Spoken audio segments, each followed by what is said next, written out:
الحمد للہ رب العالمین والصلاة والسلام علی سید الانبیاء والمرسلین اما بعد فاعوذ باللہ من الشیطان الرجیم بسم اللہ الرحمن الرحیم۔ سبق نمبر 85 پارٹ 3 تفسیر خزائن العرفان پارہ 22واں سورہ فاطر آیت نمبر 38 سے ترجمہ کنز الایمان اور تفسیر خزائن العرفان ملا کر پڑھنے کی سعادت حاصل کروں گا۔ توجہ کے ساتھ سماعت کرتے جائیے۔ بے شک اللہ جاننے والا ہے آسمانوں اور زمین کی ہر چھپی بات کا، بے شک وہ دلوں کی بات جانتا ہے۔ وہی ہے جس نے تمہیں زمین میں اگلوں کا جانشین کیا اور ان کے املاک و مقبوضات کا مالک و متصرف بنایا اور ان کے منافع تمہارے لیے مباح کیے تاکہ تم ایمان و طاعت اختیار کر کے شکر گزاری کرو۔ تو جو کفر کرے اور ان نعمتوں پر شکر الہی نہ بجا لائے، اس کا کفر اسی پر پڑے، یعنی اپنے کفر کا وبال اسی کو برداشت کرنا پڑے گا، اور کافروں کو ان کا کفر ان کے رب کے یہاں نہیں بڑھائے گا مگر بیزاری، یعنی غضب الہی۔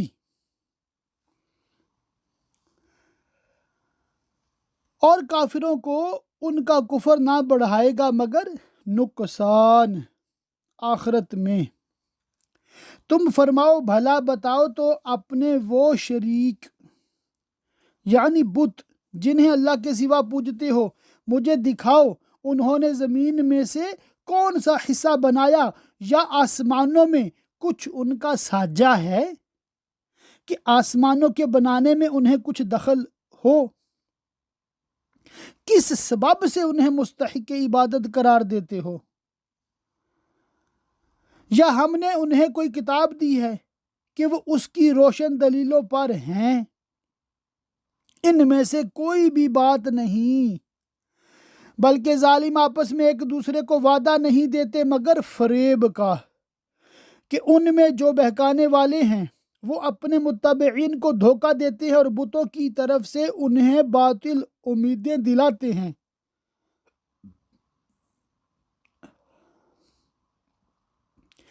بے شک اللہ روکے ہوئے ہے آسمانوں اور زمین کو کہ جنبش نہ کرے، ورنہ آسمان و زمین کے درمیان شرک جیسی معصیت ہو تو آسمان و زمین کیسے قائم رہیں؟ اور اگر وہ ہٹ جائیں تو انہیں کون روکے اللہ کے سوا؟ بے شک وہ حلم والا بخشنے والا ہے۔ اور انہوں نے اللہ کی قسم کھائی اپنی قسموں میں حد کی کوشش سے کہ اگر ان کے پاس کوئی ڈر سنانے والا آیا تو وہ ضرور کسی نہ کسی گروہ سے زیادہ راہ پر ہوں گے۔ نبی کریم صلی اللہ تعالی علیہ وسلم کی بعثت سے پہلے قریش نے یہود و نصارہ کے اپنے رسولوں کو نہ ماننے اور ان کو جھٹلانے کی نسبت کہا تھا کہ اللہ تعالیٰ ان پر لعنت کرے، اور ان کے پاس اللہ تعالیٰ کی طرف سے رسول آئے اور انہوں نے انہیں جھٹلایا اور نہ مانا۔ خدا کی قسم اگر ہمارے پاس کوئی رسول آئے تو ہم ان سے زیادہ راہ پر ہوں گے اور اس رسول کو ماننے میں ان کے بہتر گروہ پر سبقت لے جائیں گے۔ پھر جب ان کے پاس ڈر سنانے والا تشریف لایا، یعنی سید المرسلین خاتم النبیین حبیب خدا محمد مصطفیٰ صلی اللہ تعالی علیہ وسلم کی رونق افروزی و جلوہ آرائی ہوئی تو اس نے انہیں نہ بڑھایا مگر نفرت کرنا حق و ہدایت سے، اور اپنی جان کو زمین میں اونچا کھینچنا اور برے داؤں سے مراد یا تو شرک و کفر ہے یا رسول کریم صلی اللہ تعالی علیہ وسلم کے ساتھ مکر و فریب کرنا، اور برا داؤں یعنی فریب اپنے چلنے والے ہی پر پڑتا ہے۔ یعنی مکار پر، چنانچہ فریب کاری کرنے والے بدر میں مارے گئے۔ تو کاہے کے انتظار میں ہے مگر اسی کے جو اگلوں کا دستور ہوا کہ انہوں نے تکذیب کی اور ان پر عذاب نازل ہوئے۔ تو تم ہرگز اللہ کے دستور کو بدلتا نہ پاؤ گے اور ہرگز اللہ کے قانون کو ٹلتا نہ پاؤ گے۔ اور کیا انہوں نے زمین میں سفر نہ کیا کہ دیکھتے ان سے اگلوں کا کیسا انجام ہوا؟ یعنی کیا انہوں نے شام اور عراق اور یمن کے سفروں میں انبیاء علیہم السلام کی تکذیب کرنے والوں کی ہلاکت و بربادی اور ان کے عذاب اور تباہی کے نشانات نہیں دیکھے کہ ان سے عبرت حاصل کرتے؟ اور وہ ان سے زور میں سخت تھے، یعنی وہ تباہ شدہ قومیں ان اہل مکہ سے زور و قوت میں زیادہ تھیں، باوجود اس کے اتنا بھی تو نہ ہو سکا کہ وہ عذاب سے بھاگ کر کہیں پناہ لے سکتیں۔ اور اللہ وہ نہیں جس کے قابو سے نکل سکے کوئی شے آسمانوں اور زمین میں، بے شک وہ علم و قدرت والا ہے۔ اور اگر اللہ لوگوں کو ان کے کیے پر پکڑتا، یعنی ان کے معاصی پر، تو زمین کی پیٹھ پر کوئی چلنے والا نہ چھوڑتا، لیکن ایک مقرر میعاد یعنی روز قیامت تک انہیں ڈھیل دیتا ہے۔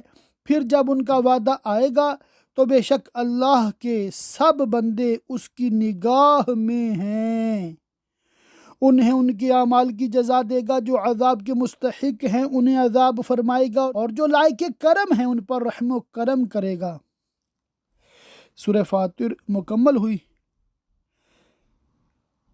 سورہ یاسین مکیہ ہے، اس میں 83 آیتیں اور 5 رکوع ہیں۔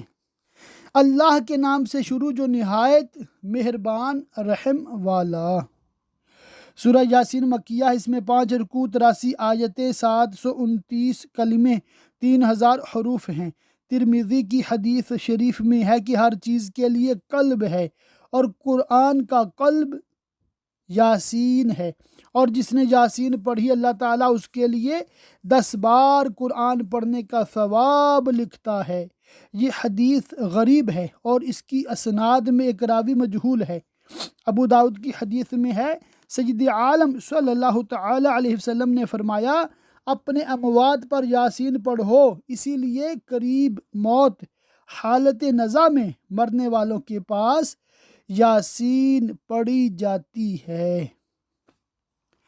حکمت والے قرآن کی قسم، بے شک تم اے سید انبیاء محمد مصطفیٰ صلی اللہ تعالی علیہ وسلم سیدھی راہ پر بھیجے گئے ہو، جو منزل مقصود کو پہنچانے والی ہے۔ یہ راہ توحید و ہدایت کی راہ ہے۔ تمام انبیاء علیہ السلام اسی راہ پر رہے ہیں۔ اس آیت میں کفار کا رد ہے جو حضور سید عالم صلی اللہ تعالی علیہ وسلم سے کہتے تھے، لست مرسلا، تم رسول نہیں ہو۔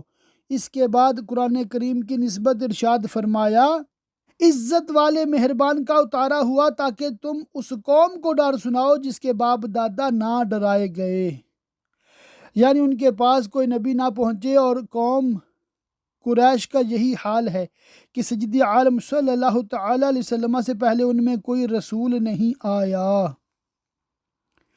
تو وہ بے خبر ہیں۔ بے شک ان میں اکثر پر بات ثابت ہو چکی ہے، یعنی حکم الہی و قضائے ازلی ان کے عذاب پر جاری ہو چکی ہے۔ اور اللہ تعالیٰ کا ارشاد، لَأَمْلَأَنَّ جَهَنَّمَ مِنَ الْجِنَّةِ وَالنَّاسِ أَجْمَعِينَ ان کے حق میں ثابت ہو چکا ہے، اور عذاب کا ان کے لیے مقرر ہو جانا اس سبب سے ہے کہ وہ کفر و انکار پر اپنے اختیار سے مصر رہنے والے ہیں، تو وہ ایمان نہ لائیں گے۔ اس کے بعد ان کے کفر میں پختہ ہونے کی ایک تمثیل ارشاد فرمائی، ہم نے ان کی گردنوں میں توق کر دیے ہے کہ وہ ٹھوڑیوں تک ہیں، تو یہ اب اوپر کو منہ اٹھائے رہ گئے۔ یہ تمثیل ہے ان کے کفر میں ایسے راسخ ہونے کی کہ آیات و نظر، پند و ہدایت کسی سے وہ منتفع نہیں ہو سکتی، جیسے کہ وہ شخص جن کی گردنوں میں غل کی قسم کا توق پڑا ہو، جو ٹھوڑی تک پہنچتا ہے اور اس کی وجہ سے وہ سر نہیں جھکا سکتے۔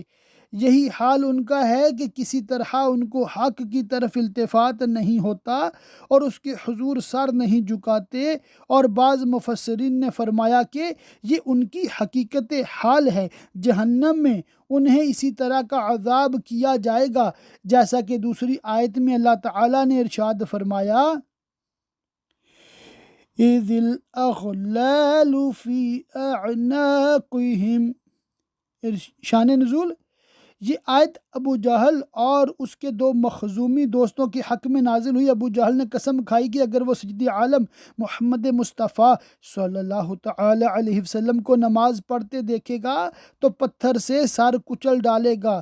جب اس نے حضور کو نماز پڑھتے دیکھا تو وہ اسی ارادہ فاسدہ سے ایک بھاری پتھر لے کر آیا۔ جب اس پتھر کو اٹھایا تو اس کے ہاتھ گردن میں چپکے رہ گئے اور پتھر ہاتھ کو لپٹ گیا۔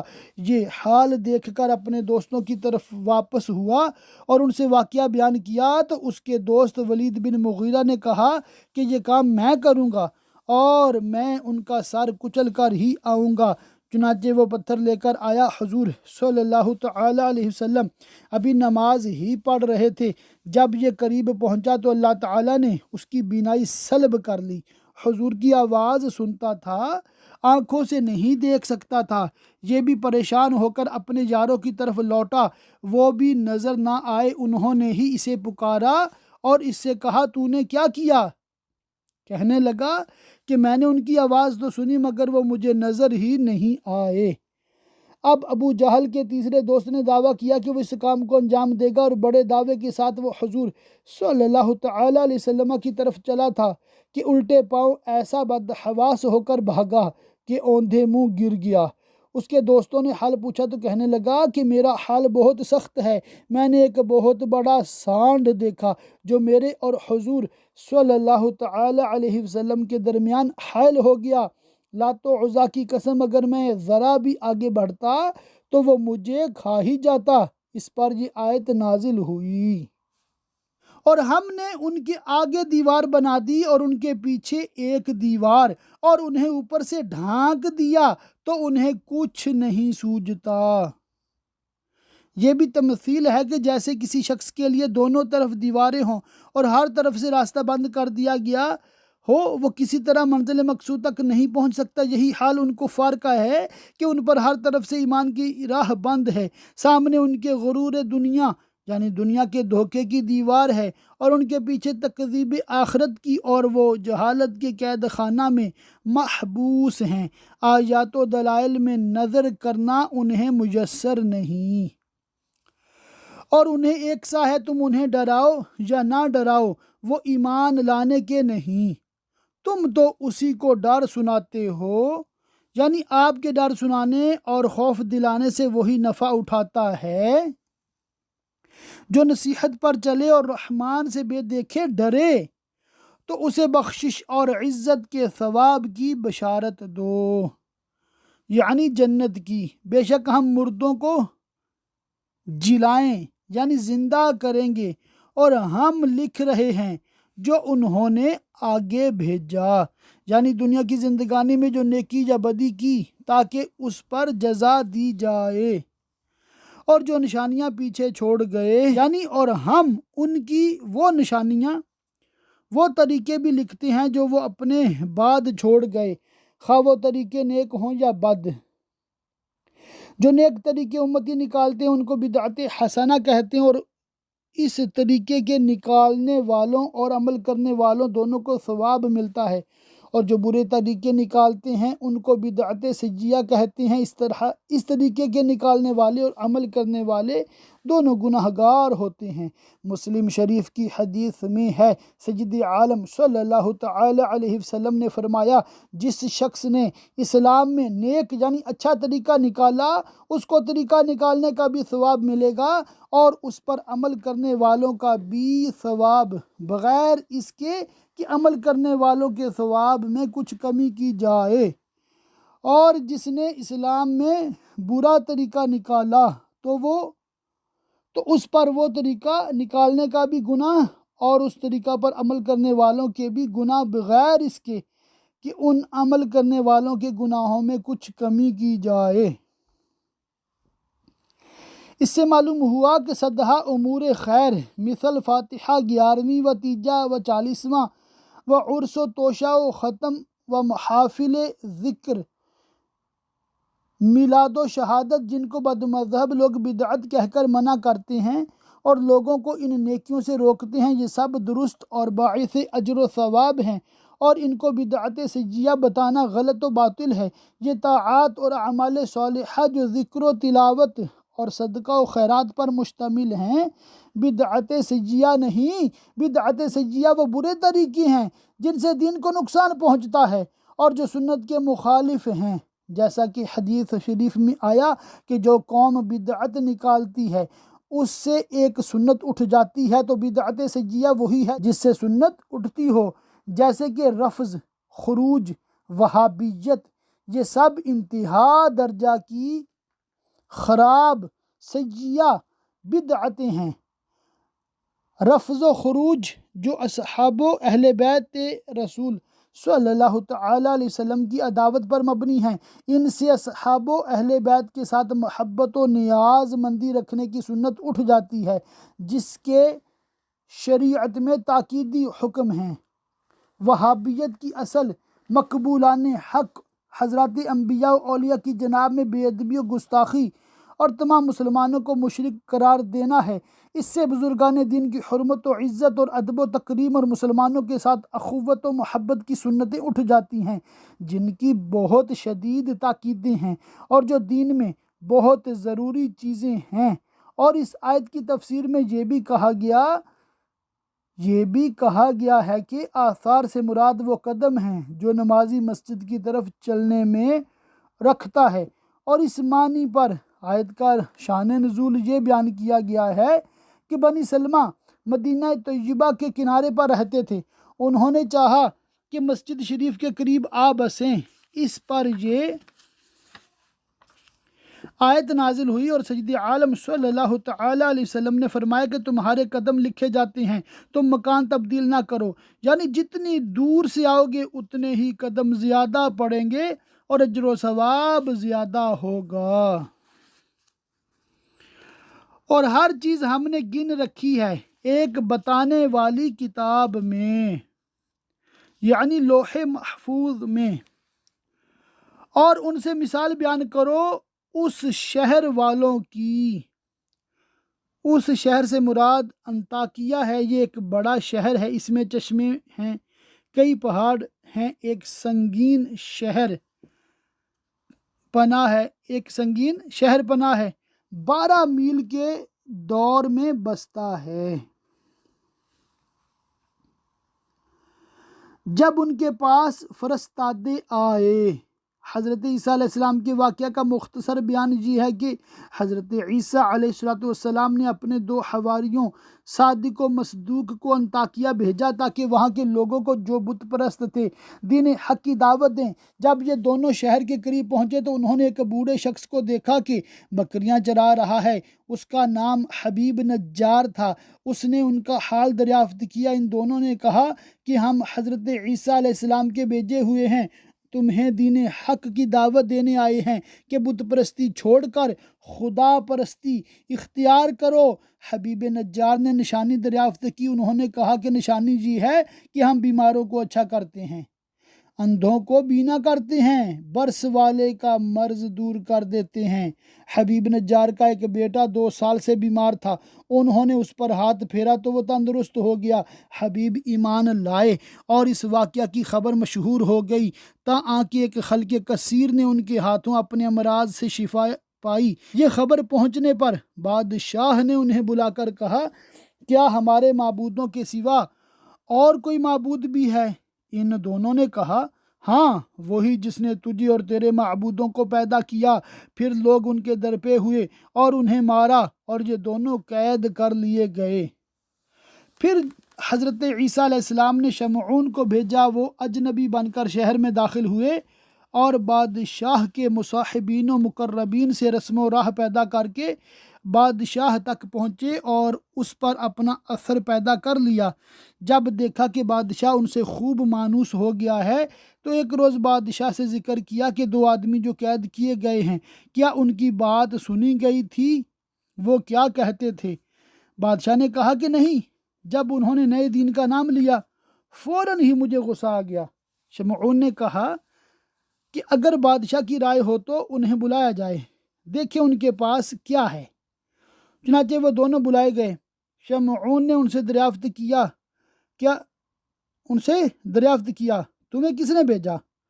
انہوں نے کہا کہ اس اللہ نے جس نے ہر چیز کو پیدا کیا اور ہر جاندار کو روزی دی اور جس کا کوئی شریک نہیں۔ شمعون نے کہا کہ اس کی مختصر صفت بیان کرو۔ انہوں نے کہا وہ جو چاہتا ہے کرتا ہے، جو چاہتا ہے حکم دیتا ہے۔ شمعون نے کہا تمہاری نشانی کیا ہے؟